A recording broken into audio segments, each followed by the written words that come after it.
గత 10 రోజుల నుంచి పైన రాష్ట్రాలలో కురుస్తున్న వర్షాలైతే గనక, అదేవిధంగా ఏపీలో కురుస్తున్న వర్షాలు కూడా భారీ మొత్తంలో అయితే గనక శ్రీశైలం ప్రాజెక్టుకైతే గనక నీటి మట్టం రోజు రోజుకి పెరుగుతున్న పరిస్థితి. అదేవిధంగా 4 రోజుల కిందట అయితే గనక 5, 7, 10 గేట్లు పూర్తి స్థాయిలో ఎత్తిన పరిస్థితి మనం చూసుకోవచ్చు విజువల్స్‌లో.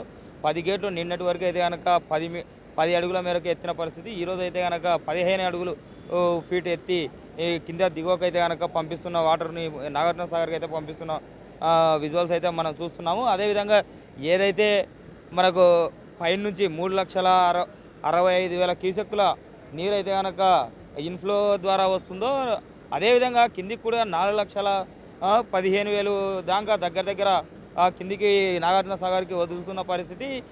పూర్తి శ్రీశైలం నీటి మట్టం అయితే గనక 215 అడుగులు కాగా, అదేవిధంగా ఇప్పుడైతే గనక 212 అడుగులైతే గనక నీటి స్థాయి ఉంది. ఇదేదో కొన్ని రోజులు ఇ ఇలాగే ఫ్లో వెళ్తే గనక కొద్ది రోజుల్లోనే నాగార్జున సాగర్ కూడా పూర్తి నీటి మట్టం కూడా అందుకునే పరిస్థితి ఉందని కూడా ఇక్కడ చెబుతున్న పరిస్థితి నిపుణులు. అదేవిధంగా ఇక్కడ ఈరోజైతే గనక ఆహ్, సి ఆహ్, చంద్రబాబు నాయుడు గారు, ముఖ్యమంత్రి చంద్రబాబు నాయుడు గారు అయితే గనక ఈరోజు వచ్చి ఈ శ్రీశైలం ప్రాజెక్టును కూడా సందర్శించడం జరిగింది. గత ప్రభుత్వం హయాంలో ఎప్పుడూ రాని విధంగా ఈ జూన్, జూలైలోనే పూర్తి నీటి మట్టం శ్రీశైలానికి రావడం, పూర్తి స్థాయిలో నీటి మట్టాన్ని నింపడం, అదేవిధంగా రాయలసీమ ప్రజలకు ఇది ఆనందకరమైన విషయం అని కూడా చెప్పిన పరిస్థితి. అదేవిధంగా ఏదైతే గనక కొంతమంది విమర్శకులు ఉన్నారో, తెలుగుదేశం పార్టీ వస్తే గనక వాటర్ రాదు, వర్షాలు పడవు, చంద్రబాబు నాయుడు ముఖ్యమంత్రి అయితే గనక అని కూడా విమర్శలు చేశారో, వారికైతే గనక ఘాటైన సమాధానం అయితే గనక ఈరోజు చెప్పిన పరిస్థితి కనిపిస్తుంది. ఈరోజు జూన్, జూలైలోనే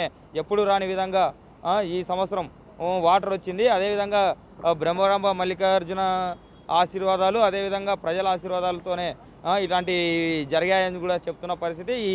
ఇదే విధంగా ఏదైతే గనక రాయలసీమలో కరువు ప్రాంతాలు ఏవైతే ఉన్నాయో వాటికి పూర్తి స్థాయిలో నీరిచ్చే విధంగా కూడా ప్రణాళికనైతే గనక ఏర్పరుస్తామని కూడా హామీలు ఇచ్చిన పరిస్థితి. అదేవిధంగా ఏదైతే వాటర్ సమస్యలు ఉన్నాయో ఆ కింది రాయలసీమ ప్రాంతాలలో 4 జిల్లాల్లో కావచ్చు, వాటినన్నిటినీ పూర్తి స్థాయిలో కంప్లీట్ చేస్తామని కూడా చెప్తున్నారు. అదేవిధంగా రానున్న రోజుల్లో ఇలాగే పూర్తి స్థాయిలో కింది ప్రాజెక్టులు కూడా అన్నీ నింపుకుంటూ వెళ్తామని కూడా ఇదే విధంగా కొనసాగి 5 సంవత్సరాలు కూడా ప్రజలు సుఖ సంతోషాలతో ఉండాలని, రైతులైతే కనుక పూర్తి స్థాయిలో రైతులకు కావాల్సిన వాటర్ని అది త్వరగా అందిస్తామని కూడా హామీలు ఇచ్చిన పరిస్థితి అయితే కనిపిస్తుంది.